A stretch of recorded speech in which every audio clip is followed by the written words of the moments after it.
Well, hi, I'm s.t.a.l.k.e.r. And I'm Paul Allen. And welcome back to The Brush, the mini painting podcast where we talk about the various models that we have made, the minis that we have painted, and our antics over the last month. As always, today's topics, any of the particular models that we want to highlight, we'll put over on our Instagram, so the link will be in the description below for you to take a look at those in much more detail than us holding them up to the camera.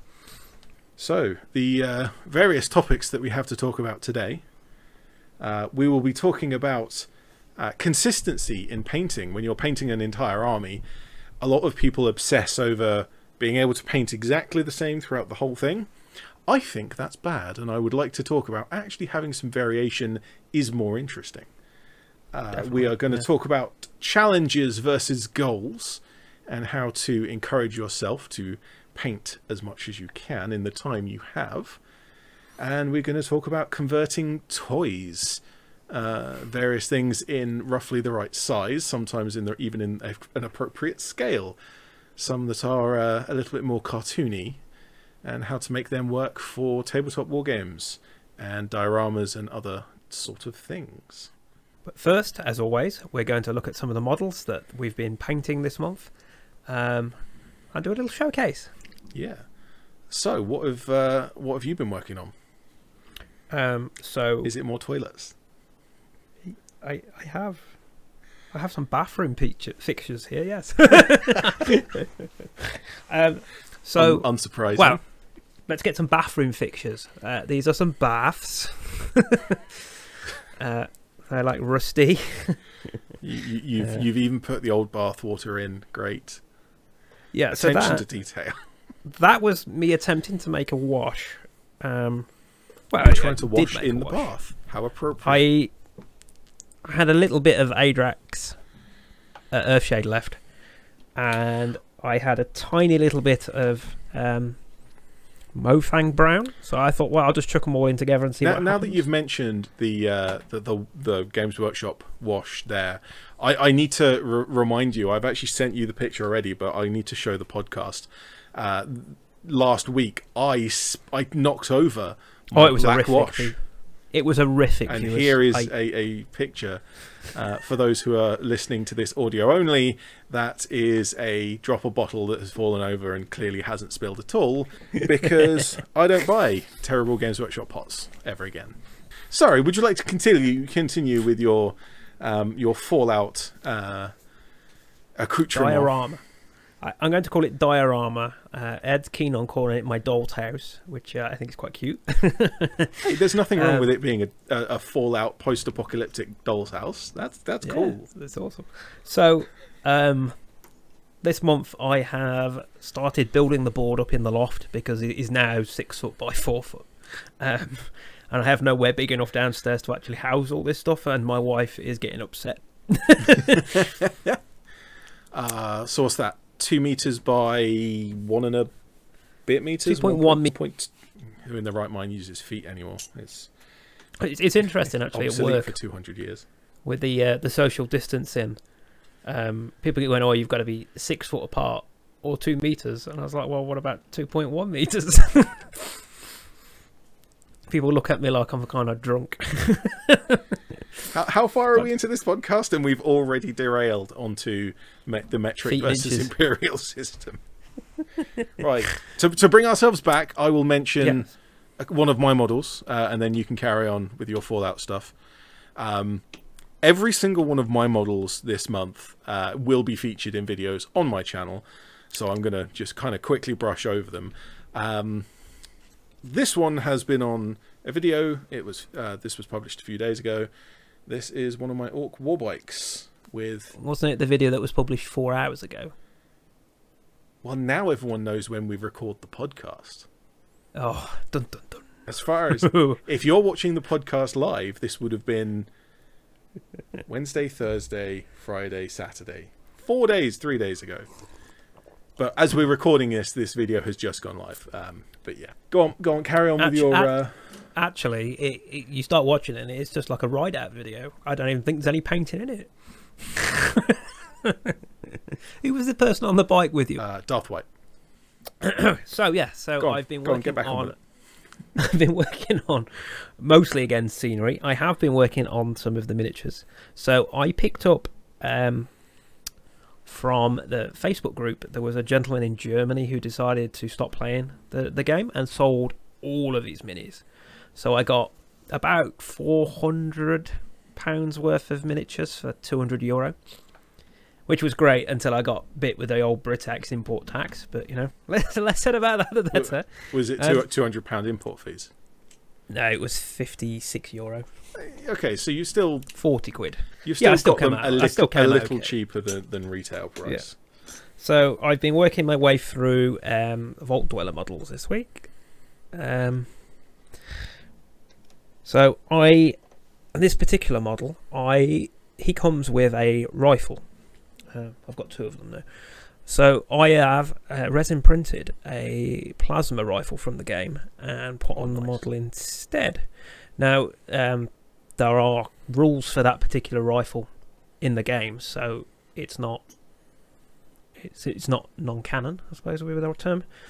Yeah, so I'm quite chuffed with that as far as conversions go. I wonder if you could convert the stats of the computer game.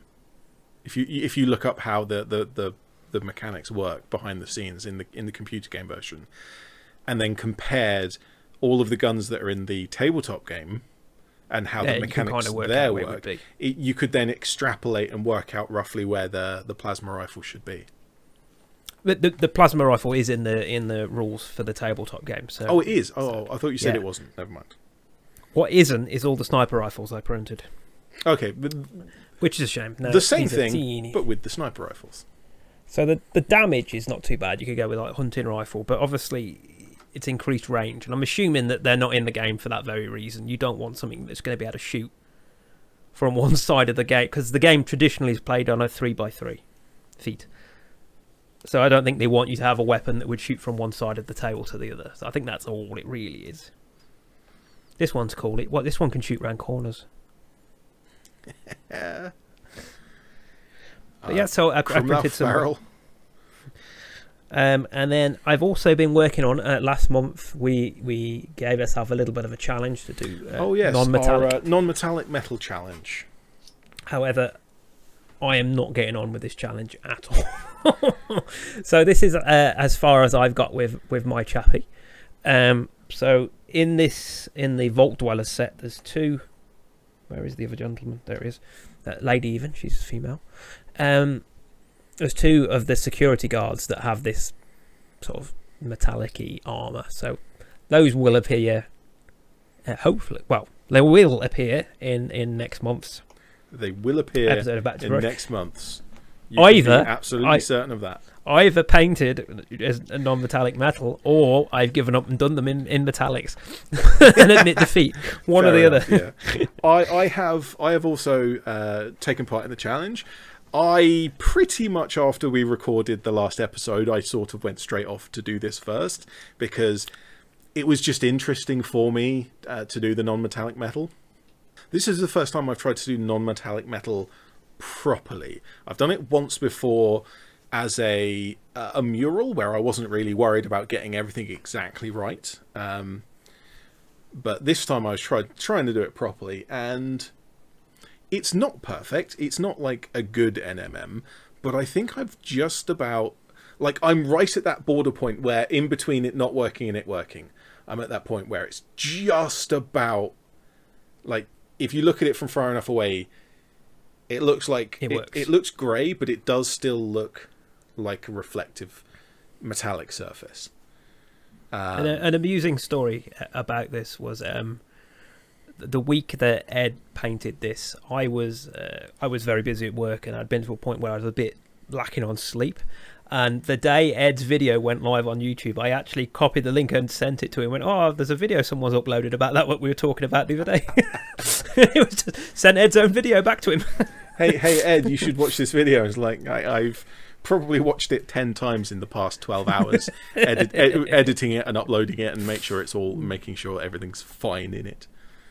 Another thing that I'm throwing up on my YouTube channel that seems to be very interesting are or that people seem to like, I mean, are these guys, which are the Zona Secrets of Chernobyl board game models. As of this podcast going up, the operator video is live, and as of now, I don't think this one is up. So this is a sneak preview for next week's. Look, I'm doing time travel here. Some point in the future. At some point in the future, there will be a video on this chap. This is the Mystic, and he has got an artifact that gives him the ability to heal. And I never had the opportunity to use it because it requires a skill roll that he's bad at, which is it's an odd thing. But the flame in his hands. I did a bit of object source lighting. I don't think I did it that well. I think my non-metallic metal on that other model is better than my OSL on this model. I think it certainly. I think it worked quite well on the one you sent me a picture of last week. Might have been that one, you know. This very early stages of painting. This has got the blue flame. Yeah, it might have been that one, you know. I mean, it sort of works. But it's just I'm not happy with it. I think is the answer to that. Incidentally, if anyone's interested in the Zona game, because I mean I quite like post-apocalyptic settings and that kind of thing. Ed did a gameplay review where him and myself played a game over on his channel, so we'll put a link for that in the description below. I actually it is a really good game. To make things even easier, I've made a playlist. So on my channel, there's a playlist. The first 2 videos are the single player and 2-player review of the game, and then the next 10 videos will be each of the models as I play the game and paint each of them up. Yeah, I mean, as I'm sure most of you noticed with all my Fallout models, I like the post-apocalyptic stuff, and working on, like, you know, decrepit buildings and stuff like that I find quite a lot of fun. Yeah, you make the scenery, I'll do the characters. So this is a petrol station I'm currently working on. Is that the same? It looks like the same pink, although it's maybe slightly darker. Pink? Than the, it's blue, mate. I can see pink and blue. No. Blue and see yellow. a light blue. Yeah. And I see yellow. Like the walls are like this mauvey, purpley pink. No, it's just grey. There is some colour correction going on this camera. In my view, this is slightly pink. Never mind. Yeah. It's more of this cheap paint that I picked up off Amazon because I'm cheap. Yeah, so this is part of my Project Novak, where I bought a petrol station and I'm converting it into a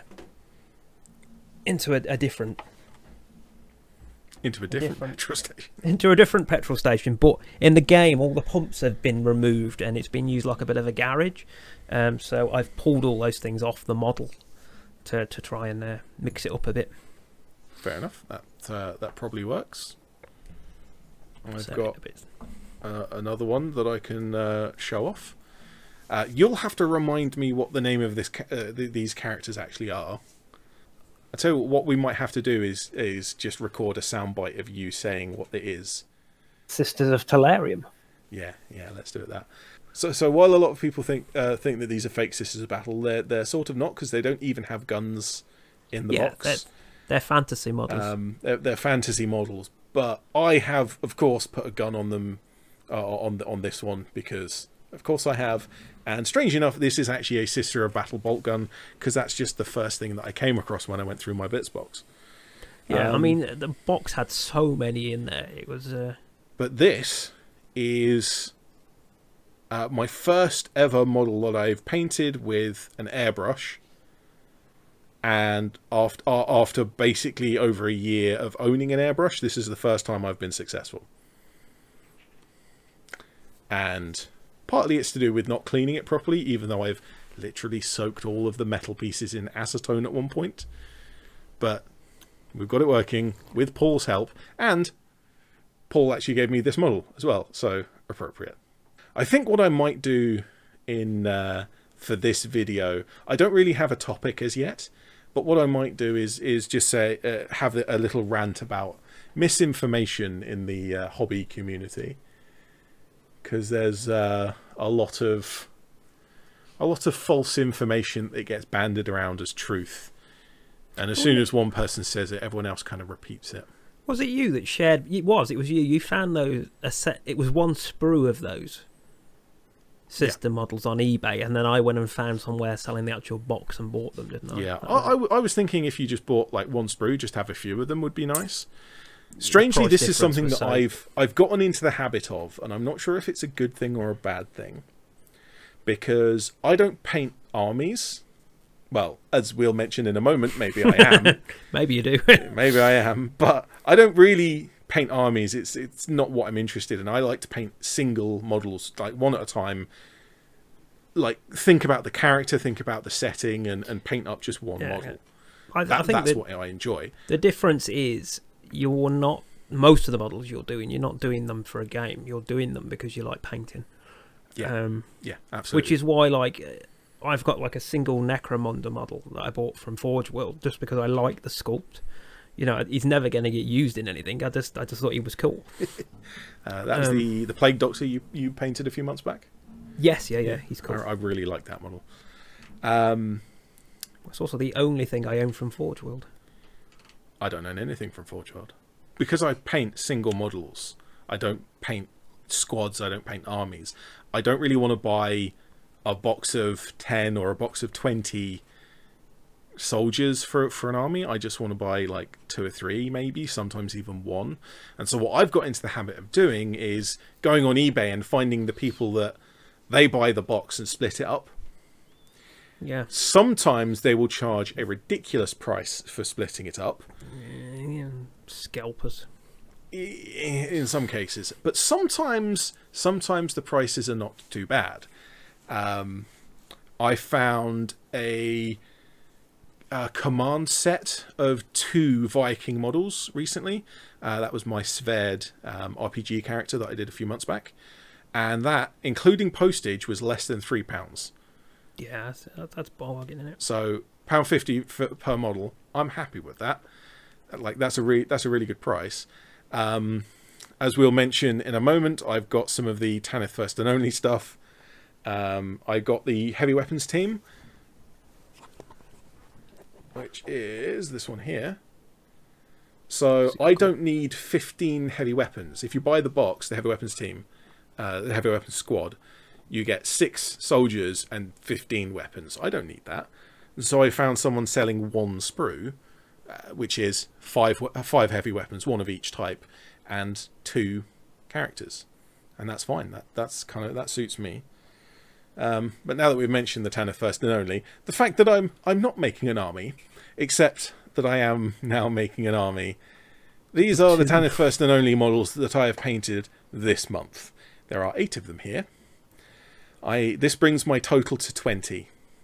I've got 20 Tanith models now, and very soon I'm just going to turn these around. It's going to have a cohort. The cloaks. There you go, because that's the interesting side, is the camo cloaks. I've asked around, and people have different opinions on how many models there should be in an infantry only Imperial Guard army, and obviously 1,000 points, 1,500 points, 2,000 points. It depends. How long is a piece of string? I think it comes down to you're doing it for an enjoyment purpose, and when you get to a point when you're making the same model twice, then why bother? Yeah, I think it's more variation. As long as you can come up with creative ideas for variations, then do as many as you want. Yeah, the reason why I've started to make so many, because I had 6 originally, and I was perfectly happy to just have the 6. I did some custom conversions of some characters. That's fine. I didn't really want to make any more. But then I found that some other people make Tanith First and Only models in very different ways. And there's some companies that sell cloaks. And there are some companies that sell a torso with a cloak that looks really good. And there's one of the guys, one of the like 3D sculpting guys does Celtic Guardians, I think they're called, but they're close. But the torso particularly is close enough that it looks really good when you put it on. So Imperial the Guard original legs. design would be like tartan, would it? He is actually making some kilted legs, but the set that... so this is Davik Designs. I should probably mention him by name. And he sent me his... the files for the Celtic Guardians for review. And that video... nice. If you're watching the podcast live, that video came out yesterday. And this is one of the examples. This is my favourite one. And this is a Catachan model with the torso and cloak from Davik Designs. And it works perfectly as a Tanith soldier. And because it's got so many Games Workshop parts, it counts as... anywhere that has like a 60% or a 70% rule, this would be useful. Yeah, yeah.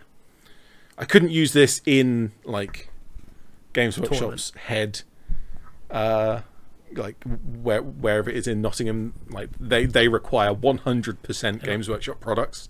Fine, whatever. But most of the tournaments they require some say 51%, some say 60%, some say 70%. As long as it's 70% or less, I'm fine with these models. I saw a thing amusingly about a guy who made a load of models for a tournament out of sprue. Oh yeah, said, well, it's 100% Game Workshop. the sprue Necrons, they are 100% Games Workshop product. It's all of the... You could argue that they're not actually made from models. One of the... there's a thing going on in my brain. I essentially look at the Imperial Guard models that I'm converting to Tanith, and if you buy a box of 10 models, you get 20 arms, you get 15 heads. So 1 for 1, then they're not 1 for 1. The amount you get is the amount that you end up with in terms of models. But the torsos and the legs are. You get 10 torsos and 10 sets of legs. And so if I'm replacing the torso, but so long as I'm using the original legs, every set of legs that I use, as long as all of the legs are official, then there is one Games Workshop model has been converted into one Tanith model. Whereas if you take sprues, you've already used all the legs, you've already used all the torsos and all of the other arms, and now you're using just like the leftovers. So I could see people argue that actually it's not the case. However, from an ingenious, inventive point of view, I think it's amazing and brilliant. And if I was running a tournament, I'd allow it, but then I'd allow a heck of a lot more than most tournaments allow. Yeah. So... Okay. So, conversion of toys. So... this actually, your next couple of models ties into our topic. Yeah, so, in case you don't know, so the Fallout universe is set around a 1950s America, or retro future from 1950s America. So I wanted to pick up some cars and lorries and bits of street furniture that would be appropriate to the game. So from our previous episodes, we've been talking about scale and stuff like that. I decided I would pick up one vehicle as a 1:36, one vehicle as a 1:43 scale, so we could have a look. So, trawling eBay as you do, I managed to find a car that's of a suitable period of time and convert that. So let me grab this. So which scale was this one? Is this the 1:36? This is the 1:36. So if I grab one of the miniatures, something like that. So this is slightly too big, as you can see. Yeah. So if you as a full-grown adult stood next to a car, you would expect your head and shoulders to be above. Well, I mean, people are different heights, but you would expect your head certainly to be above the roof of the car. In this case, can you put one of the wheels of the car on the top of the base? Because that's actually that's the correct way to compare them. Yeah. So the cat's making this very awkward. There we go. But it's not too out there that I would use it. It's not correct, but it's not far off. Yeah, I think having a few of those around wouldn't be like, it wouldn't break your immersion. It wouldn't put you out. So this particular model, when I got it, it said it was a pull back and go toy, and it said it had lights. Clockwork so we spring. were I was expecting this, to be a clockwork thing, and the lights, I was expecting it to be perhaps one of those. Do you know when you were a kid and it was like a spark? You pull a trigger on a gun and it does a spark. I wouldn't have and thought they had that car. For, I thought for that's what it was lights. going to be, because this costs £4.36 delivered. So I was like, but when it came, it actually had a little circuit board in there, and it played K-pop kind of pop music. And when the front wheel, there was like a push button under there, was pressed, it made the lights flash and it played K-pop music. Nice. But it was mad for £4.36. But say I gutted I all that out. hope you still have that circuit board, because there are uses for stuff like that. It's on my desk at work. Yeah. I mean, I got 3 button cells out of it, which was But yeah, well, so there is that. the pull back and go didn't survive, sadly, because I needed to keep the axle. So that was the end of that bit. But yeah, so I'm quite chuffed with that. Yeah. Interestingly, with all like of the paintwork. inside's moulded and the doors work. So there's like a toolbox on the back seat of the car and stuff like that. Lots of really cool detail, which is nice for painting. It's really cool, yeah. And I love the paint and weathering that you've done to it. It looks amazing. Yeah. Sadly, there was some door panels on the inside, but the chemical that I used to strip the paint off melted those, so Oh no. they didn't survive. Oh no. Well, it is Fallout. They've probably been They've fallen pulled off out over the for years. someone's taken the handle and used it for some other trigger for a trip mine or something. So this is the lorry. Now this is the 1:43. Now most people say 1:43 is about right for the figures. So like that. Yeah, that looks. Given how big the cab of a truck, the cab of a lorry would be in real life, compared to that to me that looks much more. It looks much closer than the other one. Now, I haven't finished painting this, might I add, but this one was a lot more awkward. A lot of the plastic melted on this, but I managed to salvage most of it by just washing it and sanding it. You're not using acetone, are you? No, I'm using a product called EcoStrip, which it works fine on all the Warhammer models that I've been doing for 12 months or more. Yeah. On resin, it's the one that made, if you remember a few videos back, where it made him go a bit soft and squidgy. We had some problems with some bendy bases. Yeah. This one's quite, because after I put it in the stuff, it melted the glue that keeps the top on, so I can use it as a flatbed truck and or this, which I think is really cool. Also quite interestingly, on the paint job, Dana Howls recently did a video where she was talking about using the Games Workshop contrast paints for uses other than contrast, because I don't know if have you ever used a contrast paint, Ed? I haven't. One of the Games Workshop people. No. I don't like them. I got to admit, I don't like them. I have 3, and this is brown primer, and then I put the leather effect over the top, and I'm really pleased with how that came out. Yeah, that gives the inconsistent look of real wood.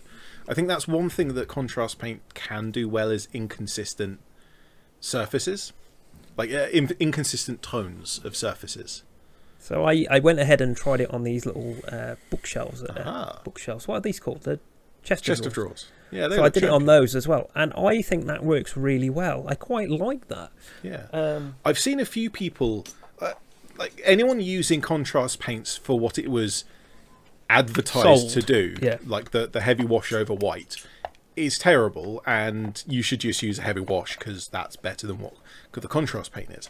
However, I've seen a lot of people use contrast paints in unintended ways that actually works really well. Molten Minis, who I've done a collab with a couple of months back, he did a video on mixing contrast paints with normal acrylic paints. Yes. And so he did orc skin, and he started with this, I don't know which one it is, but the dark green contrast paint.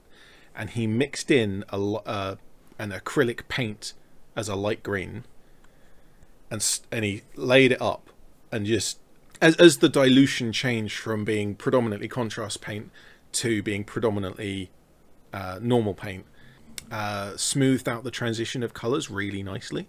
And so I think that's one of the things that you can do with contrast paints, like one of the advantages of contrast paints. And I've actually started doing that with classic washes, just normal homemade wash. Just mix in some paint. Start off with a wash on the surface, and then just highlight from that. I haven't had much luck doing wet blending. So like a wet blend, but with a wash. It's not a wet blend. I've tried to wet blend, because of course I have, but it doesn't really work wet blending quite as well. You do sort of want to let one coat dry, or at least mostly dry, and then put the next one on. Yeah, I mean, I found when I actually used this contrast leather paint, what's it called? Snakebite leather. It didn't look right. Even using the correct, what's the primer called? It doesn't matter. The Games Workshop. No, it's not the white one. It's like a beigey colour. Whatever. It's whatever that is. That bathtub's painted in it, because it's good for that. I do have a lot of bathroom accessories. Yeah, it just didn't look right. It's not my fault you're making an entire hotel and fitting out every single bathroom. Yeah. So, yeah, I ended up putting brown wash over the top of it anyway. So, it's nice that Dana's video sort of showed you what you can use it for, because I wouldn't have used it ever again otherwise. Yeah. Because I just didn't like the result at all. I think it's the aggressive marketing kind of gave people the wrong idea, because Games Workshop were like, hey, there's this new product and you should just buy it and do the worst possible thing you can do with it. Whereas having just a new medium, essentially people are just treating it like a new medium. Like you have the dark green one and you paint in light green, or you have the various other things that you do with it. You're just treating it like a different medium for the paint. I think they actually do sell, Games Workshop does sell just a pot of contrast medium now. Yes, they do. Which I'm more interested in that than anything else, but then I also know most of the chemical structure of that anyway, or at least the recipe of how to make it. Strangely enough, because you did mention snakebite leather a few moments ago, I have a pot of snakebite leather, but not the contrast paint. I've got ye old light brown, which Games Workshop back then, the Citadel paints were called. It was called snakebite leather. So it's just a standard acrylic paint, snakebite leather. Yeah, still got it. It's dried and horrible, and I probably should throw it away at this point, but I have it. So I've got the Griff charge. So that was, I think it was episode 2 where I did the bits of old 2nd edition terrain, and I just did one white and then did this grey, if you recall. That's what I bought these. The 3rd edition Broken Castle. Yes. Yeah. That's what I bought these contrast paints for, and I've had them ever since. What's this one? Contrast Black Templar. Yeah, there's 3 or 4 of them here. Yeah, there's 4 of them here. So I haven't used them since. So it's just nice to have a use for them. Dana's video in particular, I don't know if you saw it. It was like Gengham's. I've seen Gengham robots. It was really cool. Really cool. I like the result. There has been, and I've only just remembered this, but there was a little while ago I saw one model that made me think, yeah, maybe contrast paints aren't so evil and horrible and commercial money-making scheme.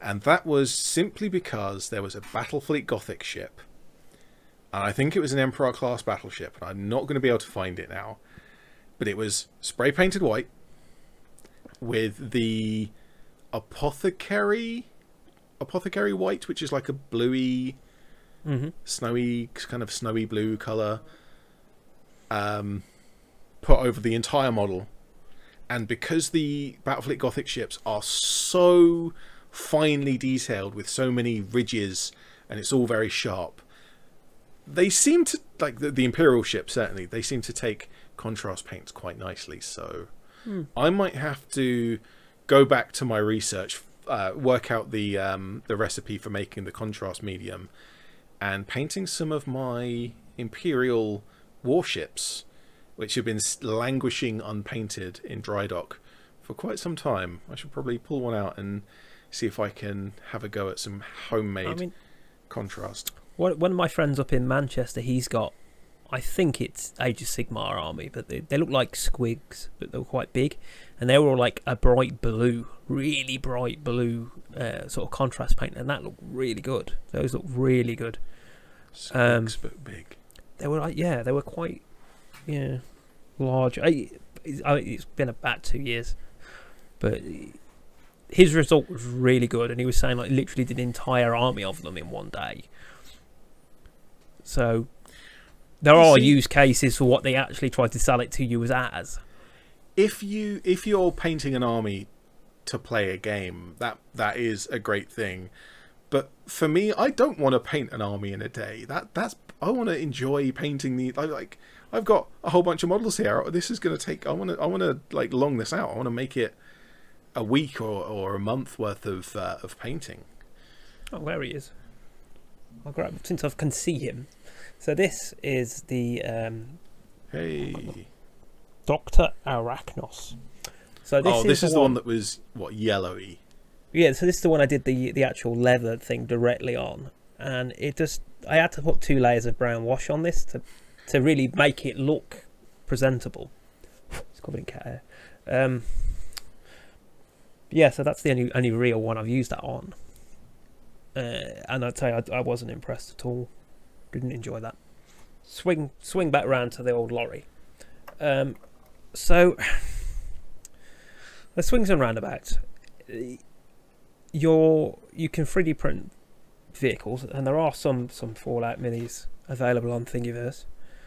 One of the big advantages, if it's 3D printing, like you want to print some vehicles for terrain or whatever, is it doesn't matter what scale it's in really, because you can just resize it. So long as you know what scale it's in, or so long as you can measure it somehow, you can then just shrink or grow it to be the right size. This is metal. This is plastic. Sorry, this part is plastic here, but all of the bottom frame is metal. Yeah, it's really nice. There's a lot of detail in the bottom that you're never going to see, really. I mean, I suppose you could have it in a game where it's on its side. I mean, there's a spare tyre here. Yeah, I was going to say, if you have it on its side, or if you were to destroy that and use it as scenery in such a way that you wouldn't be able to move it again, if you were happy destroying it for that to make a nice bit of scenery. Yeah, this was expensive. I mean, the car, £4.60 something I paid for that shipped. I'd be okay with wrecking that. This I wouldn't. This was more expensive. I'm quite proud of this as well. So this is the Nuka-Cola logo. I was going to say, is that freehanded or is that? No, that's 3D printed. That's 0.6mm FDM printed, and then I heated it up and applied it to the surface with some super glue so it matched the material. Because there's no way I could freehand that. I'm never even. It's not something I could upskill on. I can't do that. So I am going to be doing some freehand work, some very small scale freehand work, like not like logos and designs, but tattoos on 28mm models. Oh yes, yeah, you did discuss it. Yeah. So that's just going to be like a couple of lines or a little circle or a wisp or something. It's not going to be as large and complex as a logo like that. So. Did I enjoy doing this? Yeah, it's cool. This is expensive, and I think if you have access to a 3D printer, I wouldn't go this route again. Yeah. Strangely enough, and this is something that I should have mentioned last week, but I forgot completely about it. I have in my collection of miniatures all of the models that I have painted, because a lot of these are painted. I've got a whole bunch of Mad Max vehicles. Yes, yeah. And they're not or when I started making them, I deliberately set myself the challenge of not copying ones from the films. I wanted to make my own stuff, and I wanted it to fit thematically, but I didn't want it to be a copy of any specific ones. Some of them are very close to some of the Mad Max ones, but some of them are very different. Well, it's thematically, yeah, it's a car that's supposed to have been kicking around for a period of time, a couple of decades at the very least. So it's going to be all rusty. It's going to have had modifications where they don't quite have the right part. So, we need to put an engine in this. Well, I'll just got a hole in the bonnet to make it fit, kind of thing. It's and then you've got the kind of, as long as you can make it work. And then it's kind of, I'd say like an almost punky. If you're going back to the older Mad Max films, like a punky kind of theme as well. Spikes, flames coming out of things. In fact, you look at the remake one where they had the Doof Warrior, the other guy with the guitar. It's not a remake; it's a continuation. There, the timelines don't match up. I'm sure I've discussed this with you before. Yeah, they do. Shush, shush. They do. I'll have nothing. I'll have no further word mentioned on the subject. Every Mad Max film is better than the last. It's weird that it does that, but it's just better every time. Anyway, the point that I was going to make before I was so rudely derailed. The second one's the best one. See, I like them all. The first one's kind of weird. The first one's pretty. Second one's good but bland. The third one's like really interesting. The fourth one is just amazing, and I love it. Anyway, before I was so rudely derailed twice. I have some Mad Max vehicles that I've made for 28-32mm models, and they are a collection of 1:43 and 1:48 scale models.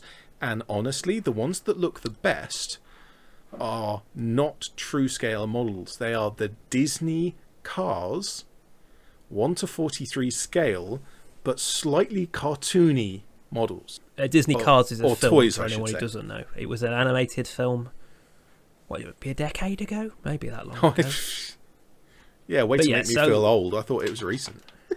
But, they've done Cars 2 and then they did Planes since. So, but anyway, so I'm going to go out and just coin the phrase, it was hero scale for cars. Because it was like a... Yeah, absolutely. Thighs cars. So they had smiley faces and... On most of the ones that I've had, and I haven't had the whole set all done in paint. By a long way, they're all of the eyes and all of the mouths have been painted on. I think some of them are sculpted in, but for the most part, they are painted on the surface. And so when you repaint them, you don't have to worry about having weird googly eyes or like a grinning, smiling mouth. And even if you did, you could just get some wire mesh and put it over it, or armor plates or something. It's easy. The thing we're now dangerously close to, but we should mention because it is cool, is Gaslands. Yes. Yeah, it's very cool. From what I understand, Gaslands is a far smaller scale. It's like 1:60, 1:50, 1:60. My understanding is it's Matchbox car scale, because a lot of the cars are conversions of Matchbox cars. Matchbox don't have a consistent scale. Really? Matchbox originally, or Hot Wheels, I suppose, if you're American. Well, no, they're different companies. I know they are. I'm just saying they don't have Matchbox in America. Do they not have Matchbox in America? Mm. The reason why Matchbox is called Matchbox is because in an old style Matchbox, you could fit one. Could fit one car, and so if in real life the car was bigger, they would make it in a slightly smaller scale so that it would be the same size. And so they're built to a size, not a scale. Yeah, so for a long time, and I don't know how consistent this is over the company's history, but a lot of their cars were built to be the same size and not the same scale. So you have quite a range of scales, and they're not consistent between them, which from a collecting point of view is kind of an interesting thing, because you have the different scales of stuff. From a we want to use it for a war game is not as good, because they're wildly different in scale and size. Yeah, I mean, I have 3D printed some of the Gaslands terrain for use in my Fallout stuff. So, and I've not adjusted the scales on those, so they must be pretty close. It depends on what part it is that you're making, because terrain is very forgiving. I think as a general rule, terrain is Piles probably of the tyres and most stuff like forgiving that. in terms of scale. Like, I know, something like if I pick up like this, I mean, obviously you've got something to go by on that because you've got a washing machine, so you could go that, you know, it's roughly right. yeah, looks about right. But if you look at, so this was a Gaslands one, and I scaled it to try and make it 32 mil. At this top, it's all two lollipop sticks, by the way. But what's happened is I've got a giant sofa. You know, like it's a ginormous sofa down here, and then on the side here is the Fallout style ice box that's it's bigger than the guy. Do you remember how much you scaled it by? No, I can't. It's been a long time. I mean, this was a misprint, hence why I rebuilt the top with lollipop sticks, and then the cats have broken it since. In fact, I think it's probably been in the background in every single episode of this podcast. We should draw back to the brush on it. Have it as our little background mascot. Background mascot. It's like Little Hut. I shall go and get Little Hut. Yeah, we need to put, and yes, I'm talking to you here. We need to put Back to the Brush in graffiti on the side of Little Hut. No, we're not Little Hut. They're not graffitiing Little Hut. The other Back to the Brush model that's been mentioned repeatedly over and over again, the Back to the Brush Gargant, the Back to the Brush Stomper rather, will have the orc symbol for owned by, because there's an orc symbol for kind of I own this, and then it will have BTTB just below it. Sweet. So it will have the owned by BTTB written on the front. So I was trying to make tumbleweed. So these are bits of copper wire. Oh, nice. That I scrooched up into little balls and then spray painted with a bit of brown primer. They look pretty good. Yeah, they're stuck together. Yeah, I'm quite chuffed with those. Nice. I was I've not looking seen those before. Those are great. I like them. I was looking for a model. So basically, it's just a little bit of 3-core wire, and then I untwisted the individual strands, made a length, twisted the middle, so you can see there's a solid line going down the middle if I put my finger in the way. Oh yeah, I see that. And then I just sprayed them round, and then just did that. Yeah, but yeah, I mean, I was like, a surefire way to cut your palm up, but yeah, great. I only cut myself a couple of times, yeah. But yeah, so you know that's the kind of thing I do at work when I'm watching servers do updates. Make little tumbleweeds. So I got some interesting little knickknacks actually. I don't know if I've showed these to Ed or not, but I managed to pick up some fake leaves. Now, oh yes, there's these were mentioned. Whole bag of. Oh, which YouTuber was it? I can't remember. One of the YouTubers where he's been recently getting his girlfriend to do some videos as well. Oh, the Irish couple. Yeah. Broadsword Wargaming? Broadsword Miniatures? It's Broadsword something. Yeah. So they did a lot of like, she was showing lots of different basing techniques and stuff like that. I've seen this video, yeah. Sort of, exactly aimed at beginners. And they showed these. And I thought they look so cool. But it's quite interesting is these are plants. These are real leaves. They're just tiny. Yeah. So it's obviously some kind of plant that just has very tiny leaves that someone's salvaged. I've got 2 bags. I bought one that's all sort of dried up and one that's got like a bit of colour to it. And I really like those. Those are really cool. I've never seen anything like that before. There is also a product that I've seen a while ago and I thought about getting, but I didn't, and I kind of want it a little bit. I'm not sure if I want it enough to actually buy it, but it's certainly something that's interesting. You know hole punches? Yes. Yeah, I've seen those. For office supplies. And usually they cut a round circular hole. Yeah, these cut leaf shapes. There is a version of this that has different shapes of leaf. And what you do is you take paper, paint it in kind of greens or browns or yellows, whatever kind of leafy colour you want, and then you stamp out a whole bunch of these tiny leaf shapes. I've seen a lot of people complain that you get a white rim because the paint sticks to the surface of the paper but doesn't like soak all the way through. I've got an admission to make here. I never really thought about painting the paper first. I just assumed that you cut loads of them out of the paint and then sit there and painted each other, which is why I didn't bother, because I thought that's a pain. That is, I ain't doing that. Oh wow! I've never thought of it. Yeah. They're Some of them on Green Stuff intended. World, by the way.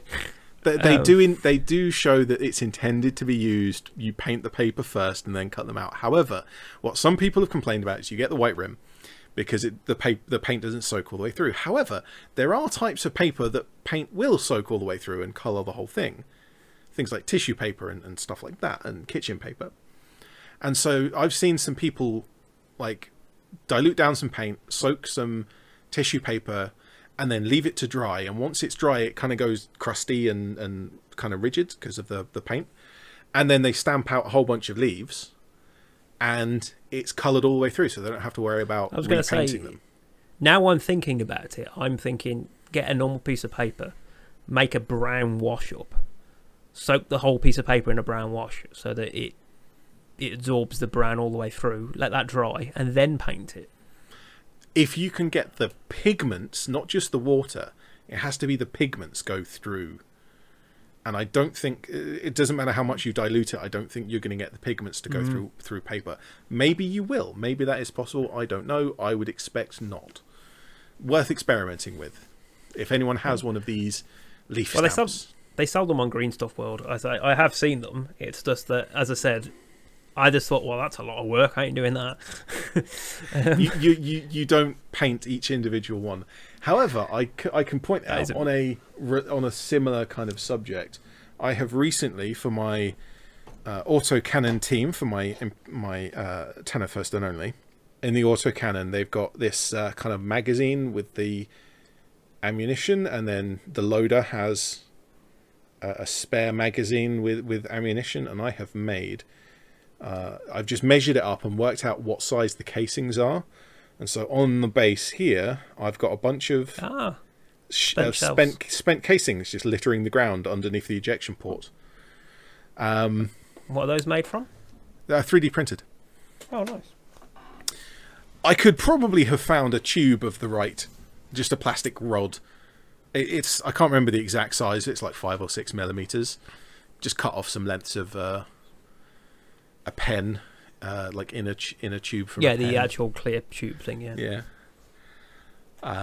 Or some other plastic rod that's the right diameter.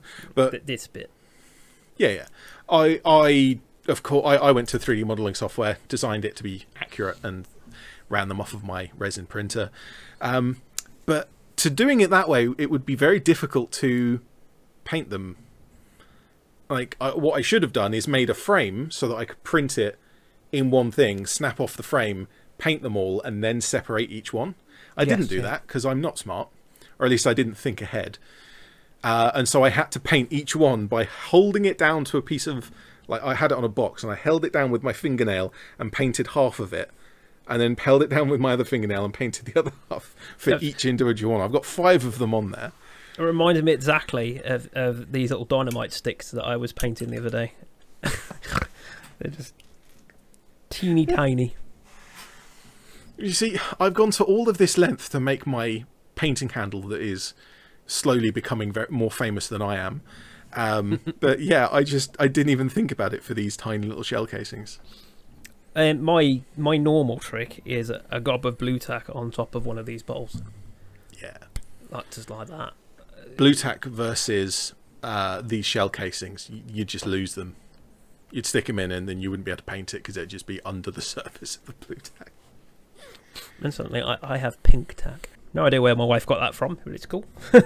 And so let's talk about another topic that we have. I'm not sure if we actually mentioned the topics at the beginning, but we shall speak about them now. Challenges versus goals. And encouraging yourself to paint more. Or to encourage yourself to enjoy painting more, which I think is more important. But assuming the vast majority of people in this hobby are painting to play war games, they want to paint relatively quickly and they want to get on with stuff.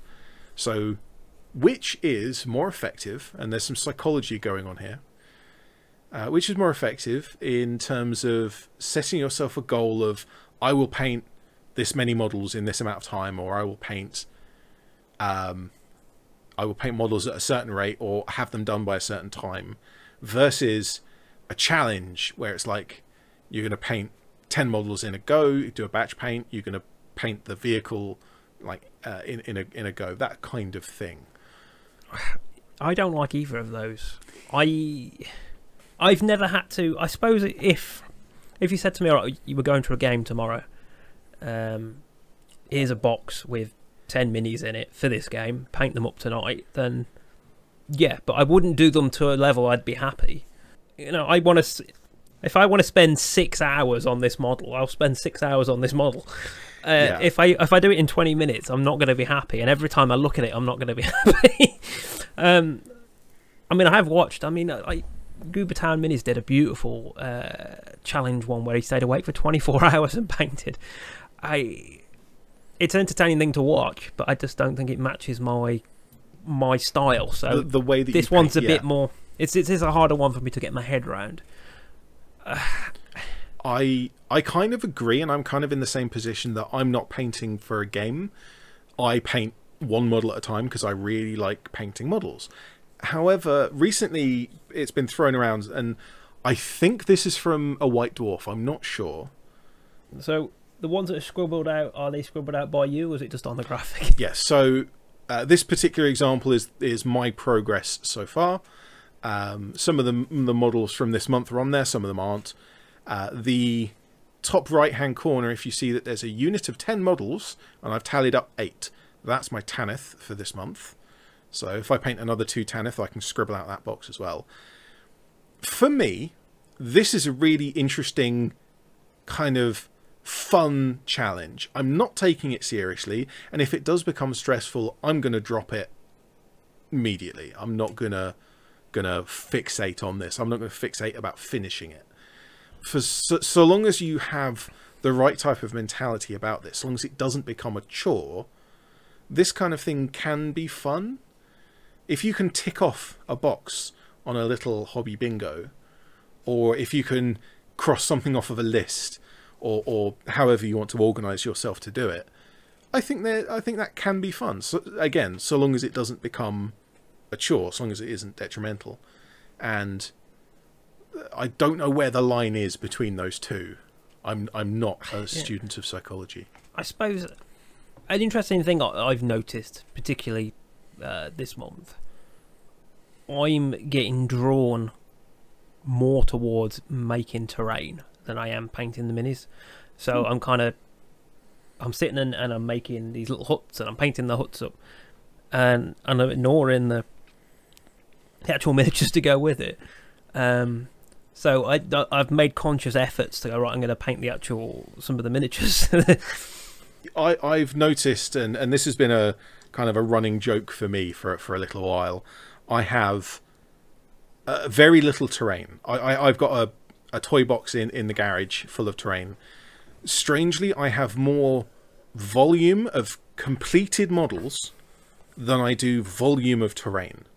If you put all of my models in a box, and all like completed models and all of the terrain I've got in a box, the models box would be bigger, and that's weird. Not many people are in that kind of position. Most wargamers have a lot more terrain in terms of volume, but it even goes to the point of model bases, and so my non-metallic metal model just has a completely black base, hasn't even been touched. The sister here, again, that's the primer. It's got some overspray from the airbrush, but there's no actual like deliberate work gone on to doing that base. I have a whole section on one of my shelves that is like all the models I've painted but haven't done the base of. I call it my secondary pile of shame. Yeah. I've got my pile of opportunity, which is all the models I haven't painted yet, because that's fun and exciting, and I can pick up any one I want and paint it whenever I want. But the secondary pile of shame is like, yeah, I should probably finish these by doing the base, but I just don't care. So the ones where they've got like molded bases, I do those first. I'll do all of these. I did the base before I even touched the mini. It does make it easier. But when they're just plain, it's a bit more arduous. Interestingly, like if we look at some of these miniatures that I got for that gentleman in Germany, his bases are beautiful. If you look at so this is my version of the miniature, and this is his. his is all like, you put like grass on it and rocks, and it just looks amazing. He's been watching the YouTube tutorials on how to do basings.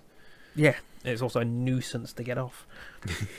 You see, it's funny that you mentioned the Broadsword Gaming videos about basing, because I had the thought, like, because of my little joke about the secondary pile of shame, my unbased models, I had a thought that I should, if I don't do anything about this, I'm just going to pile up models with no bases.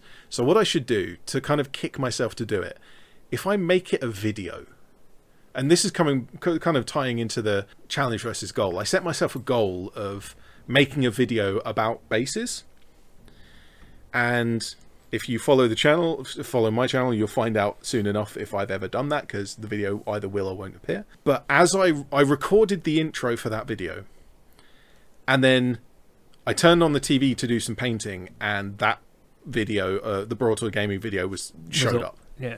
And it's like, the TV was off, but it was listening to me record my intro, and then gave me that video. It's like, well, thanks. Interestingly, I if you recall the last time we went to the gaming shop down by you, Wargames Workshop in Milton Keynes. I want to say it's the same brand that did the Alien Grass, Gamer Grass. I'm not 100%, but they had a load of pre-made bases. You recall those? They were by the till. I think me and Amethyst Quill were looking at them. It was a little it was a pack of, I don't know, I want to say 8, but there were like a little blister pack of some, yeah, and they were like, I want to say, I think it was like sticky back, like sellotape, like you stuck it down and it was a complete, those were really are they cool. base toppers? Yeah, they were just, it was a complete base that you just stuck on the top of a base and it was done. So there's a difference between a complete base and a base topper. Yeah. I mean, it's just it was just a thing that went over the top of your existing. I have noticed. You got to keep that black rim. I will paint the rim. I will not paint it black. I will paint it. My Tanith are getting brown bases. My Zona models are getting grey bases. My Orc Army got a grey base rim. I will paint the base rim. I will not paint it black. Yeah. So something I've noticed is that Games Workshop are, like, with the models that they're making more recently, they are coming with sculpted bases. So the Sigmarines, what they called, the massive Sigmar armored, like whatever they're called, I don't really care. They have really nicely molded bases. One of them has like some cracked earth, and Amethyst Quill painted one of those up with like lava showing through. That's really cool. The one that I did has got leaves all over it, and that was kind of fun to pick out the leaves in different colours. It wouldn't be nice to paint a paper leaf, but painting the plastic molded leaves, they're not moving because they're part of the base. So that was kind of fun to go through them.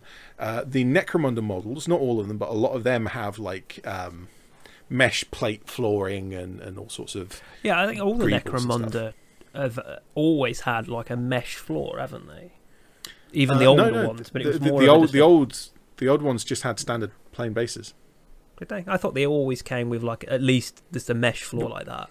Oh, maybe some of them did, but for the most part, the old Necromunda just came with standard plain 25mm bases, just like every other game did back then. It is a recent. I don't know how long they've been doing it, but it's a fairly recent trend, like the last maybe 5-10 years, or even just the last 3 years. Don't know. But doing detailed bases for people like me, I'm not sure if that's a good thing or a bad thing, because on one hand it gives me a more interesting base that I can just paint and go, but then it sort of limits what you can do because you kind of stuck with that base. Yeah. So yeah, I mean, positives and negatives. If I pick some of these up, like that one's got like a spanner, and I think they're all spanners. Yeah, there's a couple of 3 spanners. Someone's dropped a pack of spanners. And a screwdriver there and some panels. They've just dropped the whole toolbox on the floor. It's fun thing to paint. Make a toolbox on its side, put it on the base. There you go. Well, it's interesting you say that, because this one comes with the toolbox on the base. And then on opposite her, put your tools away when you're done. Opposite her, you've got a little wheel can and like some. You glue. are not allowed to work in my workshop unless you put your tools away. This one comes with a little food tray. Look, they're fun to paint, but like you say, I think if all of a sudden my model's outside on a grass field, then that isn't going to quite work, is it? So yeah, it swings and roundabouts. It's a nice base to look at, but then it kind of breaks the immersion sometimes, I suppose, if you're on... For something like Necromunda, having a industrial metal plate floor makes perfect sense, because it's supposed to be an underhive. Just about everywhere the model is ever going to go, it's going to be a metal plate floor of some description. But for like my Tanith First and Only, this is actually something that I've considered. Do I want to do some bases as woodland bases, which is where they're at their best, or do I want to do some of them as city bases, because the Tanith First and Only do end up in many books, almost in more books they're in city fighting conditions than they are in woodland conditions. And so should I do some city fight bases as well? See, like my 40k, my Space Marine army, and the sisters, actually, they're all different because I just do whatever I fancy. But you see a lot of people online say, "Oh yeah, they should be consistent." And I was like, "Well, I suppose if you're going for uniform, but I just kind of do whatever I fancy when I look at that model. This one's going to be on a desert, This one's going to be, I pick up, I pick up like sticks and stuff when I'm out and about that I think look like dried trees. It's like we're 6-year-old boys again, just picking up sticks and stones and mud. Yeah. What you got in your pocket? Worms. Yeah. Incidentally, last time me and Ed got together, we were like walking around a car park going, "Oh, that stone will work. Oh, so a little bit of slate." Hey, I know that one of the other podcasts does this, and if I suggest we do this, it's just people are just going to complain that we're stealing the idea. But there's one podcast that does a hot tip for the week, for the month or for the week, and my hot tip for you for this month, and this is the only time we're doing it because otherwise we get accused of stealing. Go to your like DIY shop, not hobby shop, but like home improvement shop. What do they call them in America? Home Depot. Hardware store. Hardware store. That's it. Yep. Anywhere that sells concrete, sand, stones, stuff for your garden, building supplies, this kind of stuff. Whatever kind of shop that is, go there. Go to the car park with a dustpan and brush. Go to where the trolleys, like the little trolley place where you're supposed to put wherever you're supposed to put them, and just sweep up the floor, and you will get so many different types of stone. You'll get slate, you'll get little smooth round ones, you'll get jagged ones, you get all sorts of stuff. We went there once and it was just took a handful, and it's like every single stone here is different. Wash them because you don't know where they've been, and glue them to bases. And then spray paint them, and then sit and spend 40 minutes painting them to look like rocks again.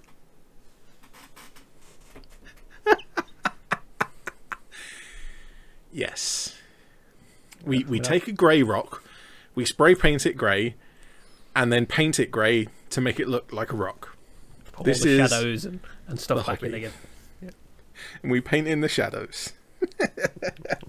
Yes. Welcome to the miniature painting world. That one. That's a rock that I painted like a rock.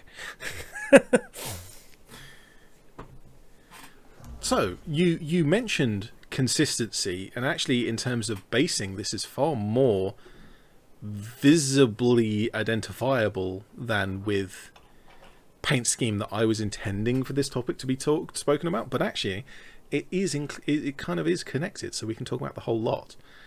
Yeah. Consistency between the models in your army. A lot of painters, I see it all the time.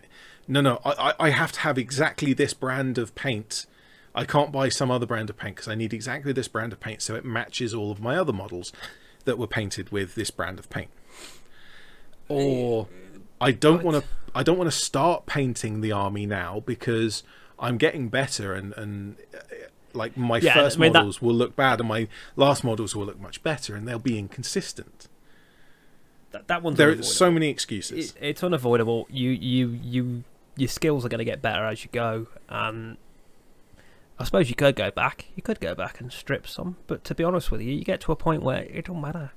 Yeah, paint 50, 60 models or 25 models, or however many it is in your particular army, and just paint them one at a time. Paint them in batches of 3 or 5 or 10, whatever suits your painting style. Do the bases however you want. Do them differently. I think where we differ on that subject is, like, for example, Ed will mix a lot of colours himself. So he'll get the wet palette, he'll mix up and make a colour up. Whereas I like to be able to repeat a colour scheme. I like to be able to pick up a miniature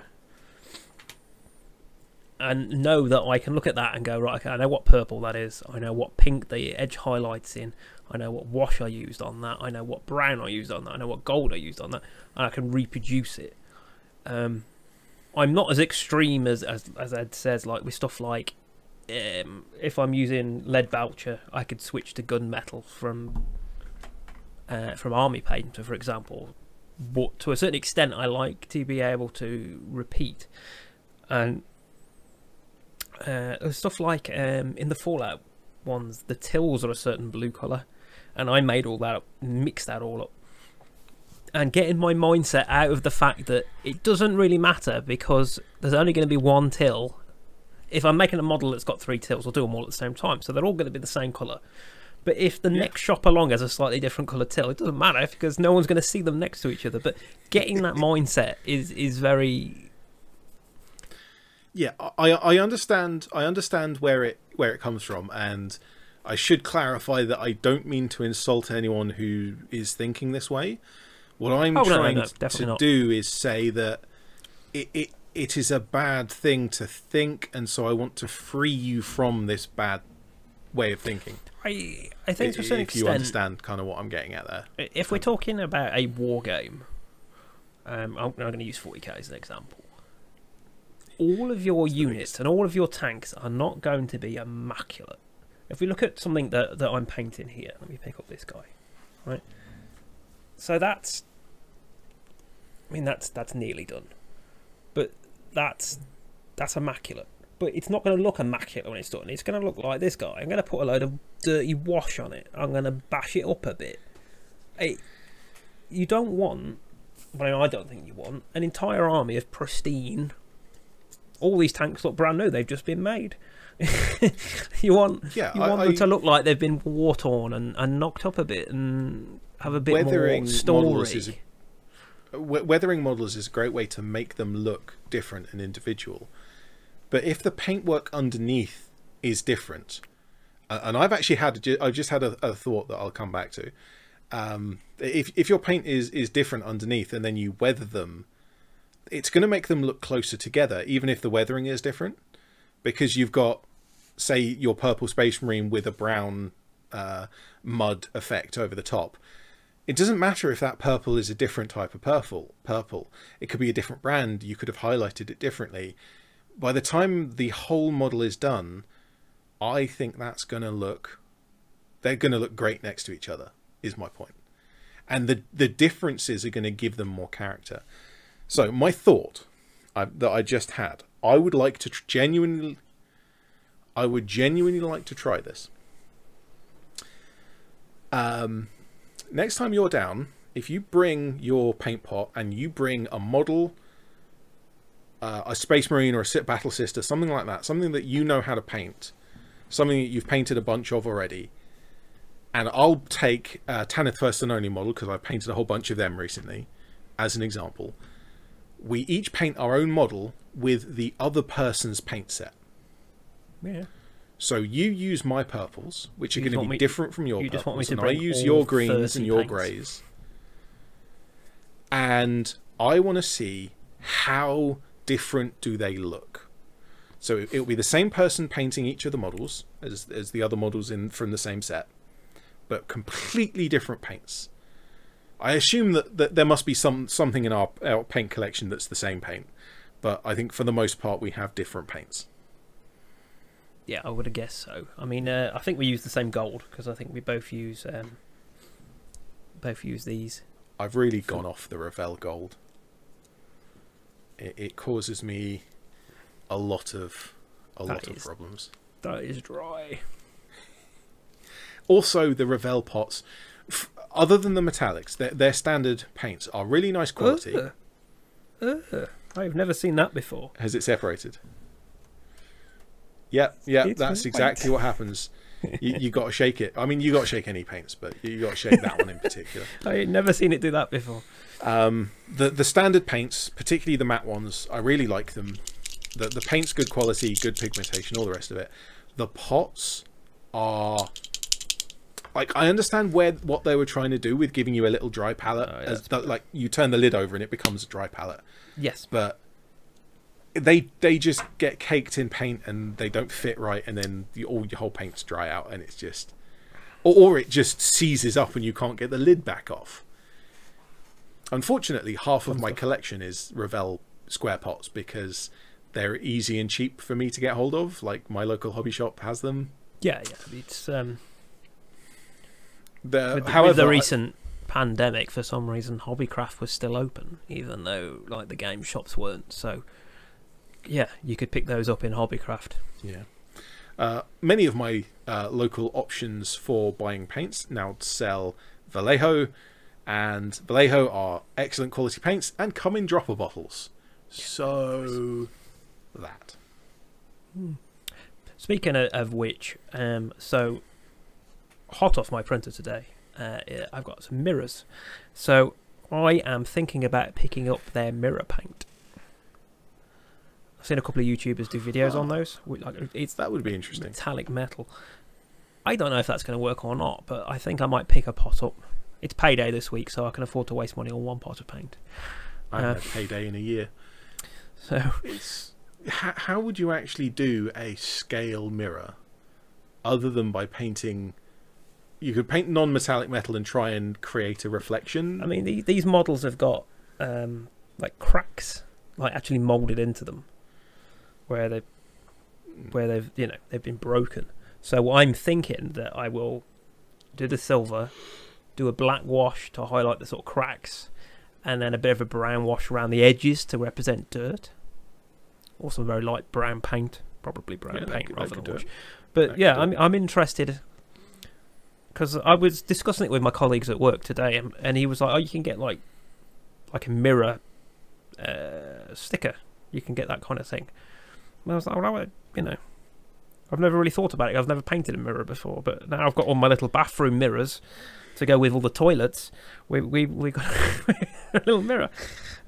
Your entire Fallout universe is growing. We'll have fully fitted toilets. Well, I 3D printed little beer bottles and Nuka bottles in scale. So some of the little probably huts, the same size as the shell casings I did. Yeah, these are tiny. The little hut. One of them I've made it into like an alcoholic's house. So I've put like beer bottles everywhere, and there's a beer bottle in the toilet, and in the sink, and like scattered all on the bed and stuff like that. So. Oh dear. So yes, that's what it is. When you do terrain and when you do scenery, is that you're telling a story. I must admit, I am really enjoying it. There's stuff like rightfully so. It's good fun. I've got like a little guitar. So one of the characters in the game you can employ to be an entertainer at one of the clubs, and he plays the guitar. So I can sort of imply, oh, that's his room. Well, when it comes to the Zona models that I've been doing, I'm tempted to start doing some scenery for them as well. I don't want to go overboard on it. I might end up going overboard on it, but I don't want to go overboard on it. It's like your stalker little diorama light up thing you've got in the living room. That kind of thing is cool. Yeah. But the thing is, a longer piece that could have all of them in it. Is there 8 models? If I was going to do these, there's 10 of them. 10. And it would have to be all of them. Because I all wouldn't of them want to in have one like 2 or 3 diorama, of them. It would have to be all of them. Yeah, and if it's going to be all of them, it's going to be huge. But I like the idea of, for anyone who's played the S.t.a.l.k.e.r computer games, sitting around a campfire with a bunch of guys speaking a language that you don't speak. Playing a guitar. One of them pulls out a guitar and plays just the ambience. There was a meme image that floated around a little while ago that was the guitar is the worst quality guitar. The person playing the guitar is medium quality at playing. The ambience, perfect. S.t.a.l.k.e.r players know what I'm talking about.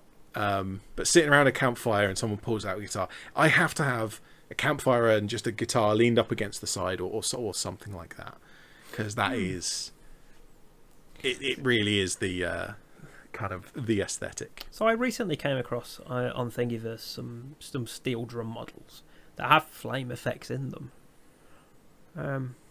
Those might be quite cool to paint, because I mean, like the Sisters of Battle, I have a very particular. I haven't got any to show. A particular way I do the flames. That might be quite cool. Would be some like steel barrels, you know, with flames to put them around. Throughout the S.t.a.l.k.e.r games, there are various different campfires. There's the ones in steel drums. There's the ones that are just like a pile of stones with some sticks leaned up. I did print one off of Thingiverse that was like a ring of stones with kind of logs around the ring with a flame effect coming through it. I will probably paint that up when I do one of the models, the one that looks like he's sitting at a campfire, when I do that model. But I might, over the course of the series, I might do some other scenic stuff, and it may end up having to be a big like a case to put them all in. Fish tank. Oh, I see you have also watched that podcast. I've not, no. So in that podcast, this is the second time I've mentioned it. Oh, we should probably just name it. It's Paint Bravely. You all know what I'm talking about. Ratman doesn't have a clue what I'm talking about, apparently. So it's Casey of eBay Miniature Rescues and Brent of Oh yes, I do, yeah. Goobertown Hobbies. They have Paint Bravely. They do the hot tip at the beginning of the episode, but Brent has recently been working with a fish tank. He had a fish for one of his fancy diorama builds. The one where it was like a pier and he had a little red fish swimming. Yeah, that was beautiful. That was a really cool idea, and everyone in the comments was saying, "Oh, you're mistreating this fish. Oh, you're treating it badly. The tank's not big enough, and it's not getting enough light and enough air, and yada yada yada." And anyway, the fish has sadly passed away, and so now Brent has an entire fish tank that he can do whatever he wants with. So it's becoming a model case for him. I think I might have one in my parents' shed, you know. Well, that is a big open, like, depending on, like, even the smallest fish tanks are a big open space for all sorts of stuff. You'd have to do layers. I do like the idea of any kind of diorama that I build. I like it to be enclosed, because if it's not enclosed, it's going to gather dust. I like the idea of it being like a subterranean, like, you know, there's tunnels underground, because you could do multiple layers in a fish tank and then put a lid on it. That would be a cool idea. Let me know when you've been to X16. Have you been to Lab X16 yet? Never heard of it. X16 and X18 from the... Oh, in the game? No. Yeah, no. Okay. Let me know when you've played through those two levels, because I think that is a really cool idea for a, like, layered with the different rooms and the different styles of the architecture, and then to use that as a display for various models. That would be a nice thing, nice idea. It's a lot of work to make that, but there it is. Yeah, so I'm currently starting on a Far Harbour. So I backed a Kickstarter a few months ago, which was for a Dunmouth, which is, you know, like Cthulhu sort of game, but all the terrain was like an NDF terrain of a seaside town, which obviously I'm going to use to make Far Harbor, which is a thing from Fallout. Okay. Wait, you're making another town? Yes, yeah. But I want to do a resin pour because it's supposed to be coastal. So there's nice. So there's like docks and boats and stuff parked up. So and the town's literally on the pier. So I want to do a resin pour. So nice. That's a big. I recommend you do some smaller resin pours. Well, it's only going to be a little practice. bit at the edge, so I can put a few boats. Yeah. Because obviously, what I don't want is to have to raise the entire board to make all the buildings at one height, and then So I'm just trying. Yeah, you can use some artistic license to make everything on the level rather than having to build it up in a certain way. But yeah, I want to have a go to resin pour, and I want to have a go at sticking in some animals at depths and stuff like that. Some of the cool stuff we've been watching. Nice. Speaking of the seaside and tying back into our topic earlier of using toys, I have recently acquired on the Facebook Marketplace a toy battleship that is, I kid thee not, huge. It's a ginormous thing. I've tried to do some research to work out what it is. I think it is a 1:350 scale Iowa class battleship, and the number on it means it would be the USS New Jersey. However, I'm not convinced that that's correct. It might be, it might not be, but it's also a toy, and so it's not an accurate replica. Yeah, I mean, I think some of the tower bits are missing as well. Looking at it, the superstructure just isn't there at all.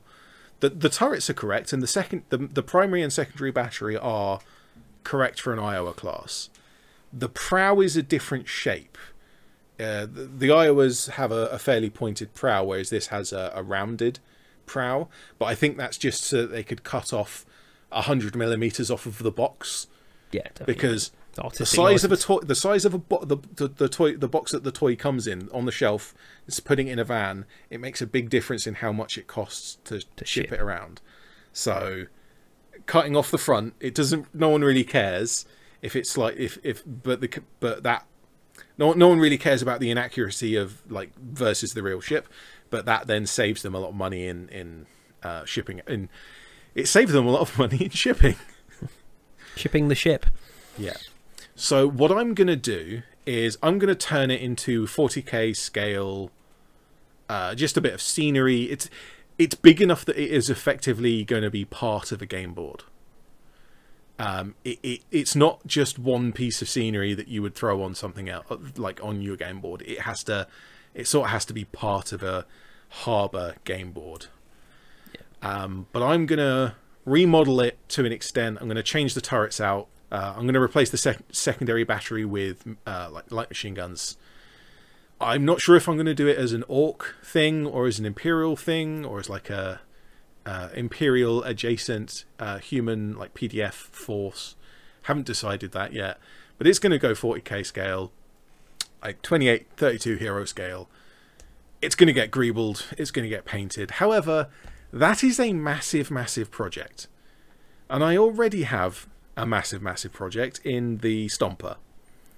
And also I have another massive project that I haven't touched in a long time, and that's the graveyard. Have you done anything to your graveyard? Oh, hang on. I've just kicked it. There you go. Yeah, it's just there by my foot. It's in a box under your desk. Yeah. Mine is in a box on a shelf. However, as I mentioned that I've got my airbrush working with your help, I may actually go and I might have a go at the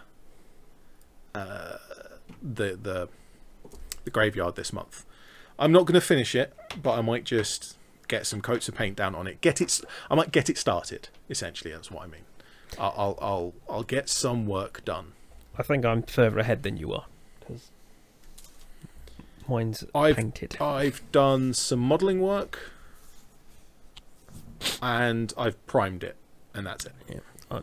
Mine's primed. It's painted in places. I sort of went off on one on working on some stuff I'd seen on a YouTube video, which is really cool. Ooh.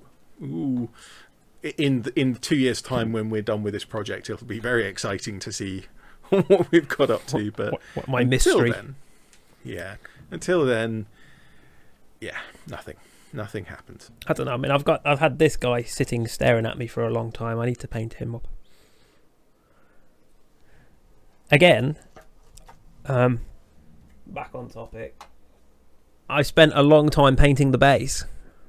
A real long time painting the base. So you've got a beautifully painted base and you haven't touched a paintbrush to the model yet? No. I am so unsurprised, but then the amount of models that I've got without bases, I can hardly criticise. Because I mean, you haven't got a lot of choice really. Just do what you like. Do what you like to do. Do what you enjoy. Molded onto it. You've got to paint it. There's no. Well, here's the thing. All of the models that I've had that have modelling work done to the bases, either it's sculpted or if I've like put rocks and texture paste on the base, I'll paint that. It's just a case of if I don't do anything to the base first, I'm not going to do it afterwards. I have done some, like the Lord of the Rings models, the 2 that I've done previously. I've got 4 in total, so there's 1 still to go. But the 2 I've done previously, I have done basing for them, and that just leaves the non-metallic metal one. I'm gonna have to do something for the base to this, because otherwise they can't sit on a shelf together. Yeah, I think it might be worth sitting down and doing a video with, sticking some stones on and whatnot. Well, as I said, literally, I recorded the intro for that video, and then as soon as someone stole your idea, it was just Broadsword Wargaming did the video. It's almost like I can still. It's not like I'm copying them or copying someone else, because everyone who does mini painting has done a base video. Yeah, definitely. Midwinter Minis has a video like on various basing techniques. Miniac's done a couple of them. It's one of those things. It's a nice, easy topic that you can just chuck a few things on a base, paint it, and there's a video. I just need to actually do it, because if I don't actually do it, there's just the intro is gonna sit on my hard drive. We spoke about it now, so Oh, you're right. Oh, the auto redactus will be onto you. Yeah. Well, speaking of the auto redactus, as we're coming towards the end of our episode, as we eventually always do, let us have a message from the auto redactus from last week, which I have the notes of here. It's just mostly about my cat. Yes, the very last one is about your cat, but we have had cat in this video. I've noticed in fact, it is the same cat as Henry's poking his ears up in various points. The first point, not about the cat. The first point is that last month, one of the Auto Redactus messages was that the Auto Redactus had badly organised their transmission, and so it was garbled in the Astro-Telepath communication. This month, they are claiming that the previous report did not suffer from an Astro-Telepath mistransmission, but rather from... Oh no, the message has been garbled again. What a shame. Sabotage. Sabotage, definitely sabotage. The second point, moving swiftly on, is we said, I think you said this actually, Ratman, Rome wasn't built in a day. It sounds like something I'd say. And I think it was you that said this. And the Auto Redactus has done their research, and they have said that it can be argued that Rome is technically still under construction, because there's always stuff being demolished and new stuff being built. It's been under constant construction for the entire time that it has been inhabited. I think the saying probably refers to the Roman Empire. Yeah, rather than also the city. And I would also suggest that it probably applies to every single settlement that has ever existed. However, since the founding of Rome on April the 21st, 753 BCE, I like how that's documented. it has been 1,010,450 days to build Rome. Sweet. And that they was still ain't finished that Colosseum. We can probably add plus a few weeks in between the message being written and me reading it out now. The next message, the next line from our corrections is Deus Ex. We said that Deus Ex was the best computer game of all time. They have done their research and found that, I don't remember saying that. And the I've never played it. Confirmed. You need to play it. Every time you mention Deus Ex, someone will go and install and play Deus Ex, and guaranteed that person will go, I love this game, this is one of the greatest games of all time, and they'll go and play it and be like, this looks so ugly, how does it look this bad, why does it look so awful? It is a brilliant story, but the graphics are not up to the because it was released in 2000. It looked bad for its day, and it looks worse now. We have the Red Space Marines that we mentioned. I still don't know what they're talking about, but apparently they're Blood Angels. We couldn't remember their name. For Dawn of War. Blood Raven for those in Dawn of War. Apparently. Okay. Beakies. The model cars you were talking about are die cast. That's just how they're manufactured. Oh, the metal ones, yes. Yeah. Metal ones are die cast. A lot of the Disney ones that I have are die cast as well. In a lot of cases, I'm not even bothering to strip the paint. I'm just painting over the top. It's fine. Yeah, these ones were both they metallic. are so smooth. Yeah,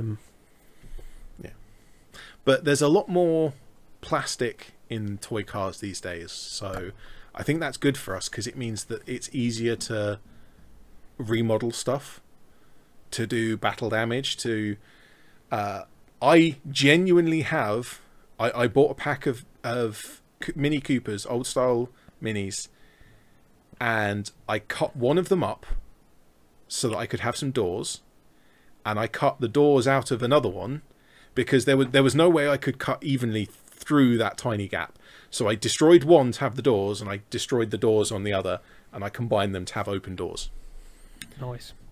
And a plastic kit would be so much easier to just take a thin knife and very carefully score it out. Well, so you could have just spent a little bit more money on a mini that has opening doors like that.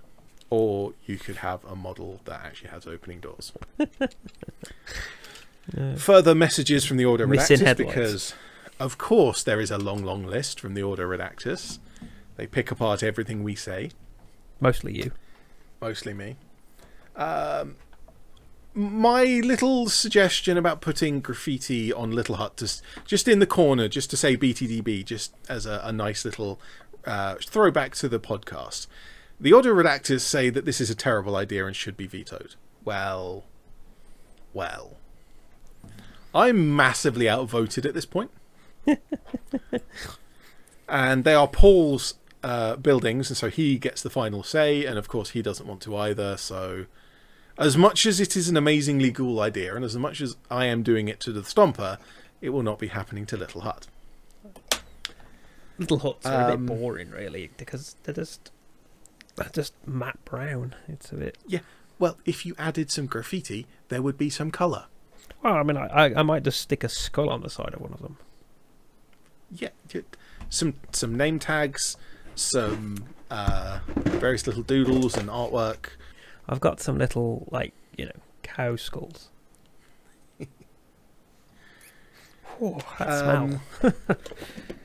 The Order Redactus, and I'm pretty sure this is coming directly from Foxy Emits, they mention the rugs that we were talking about, because we 3D printed some rugs.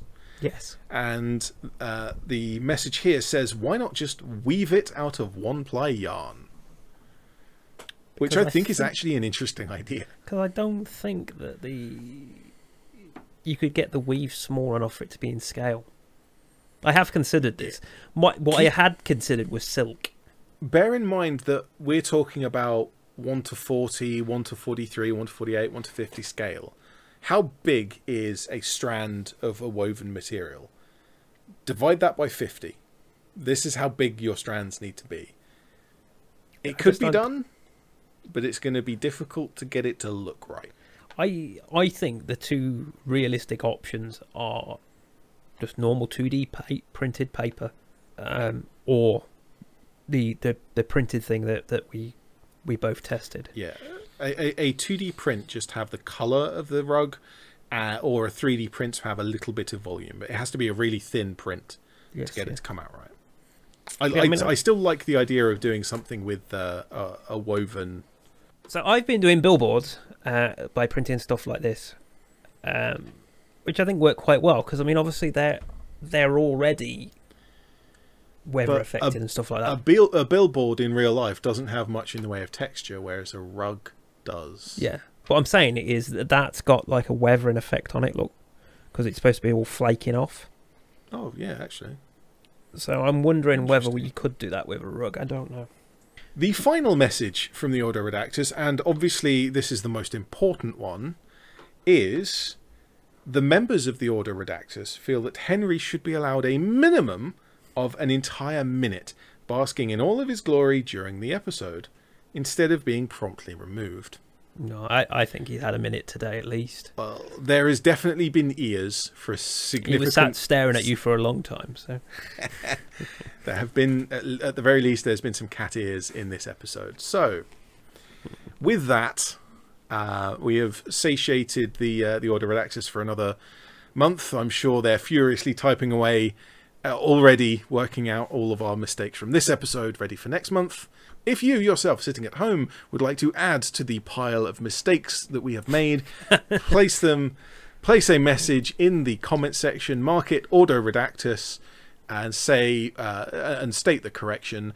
This can be further information that we don't have. This can be correcting incorrect information that we have portrayed in this episode, keeping us honest, essentially.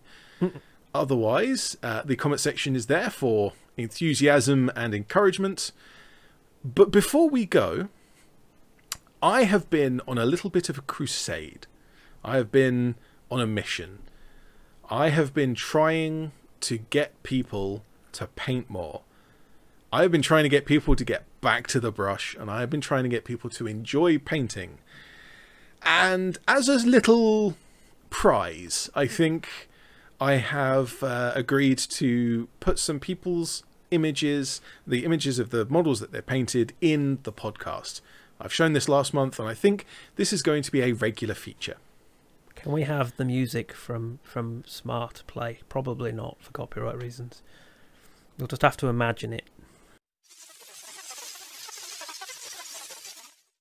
That's as much as we can do without getting a copyright strike. Yeah, I mean, I think we already did. So, for this month, we have two pictures that I'd like to show.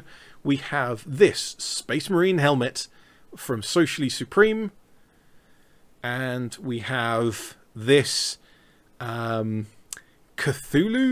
I think it's actually Cthulhu themselves coming out of the water. And this is painted by Foxymit's chief researcher for the Order Redactus. Yep.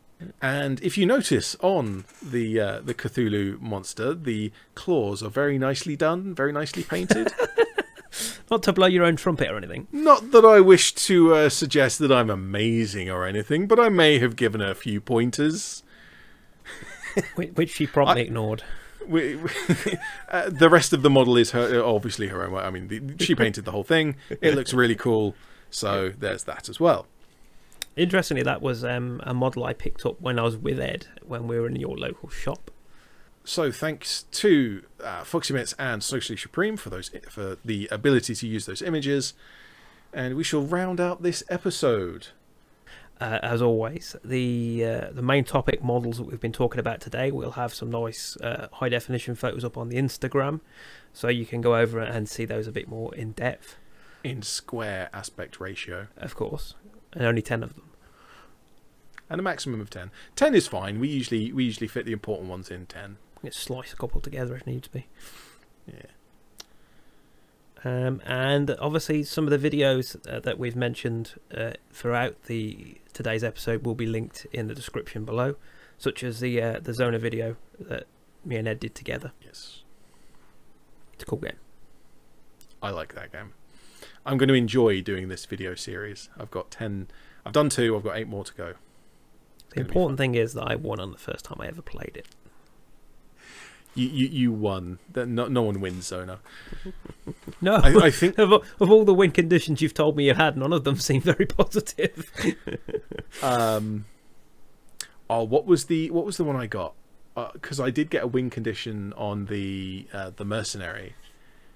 Oh yeah, I joined Monolith effectively.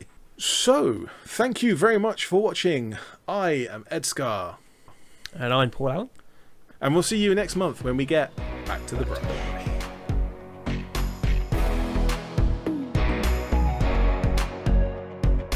I am ED-SKaRs. You always will be. That's not my outro for this. I know, but I just wanted to say because it's funny. And we shall round out this episode. We're going to round out an episode. I've never heard that before. You never heard that before? Oh. Mention in the comments below if you've ever heard the expression round out an episode or round out an event. Our messages later from the auto redactors do mention Henry being allowed in the podcast.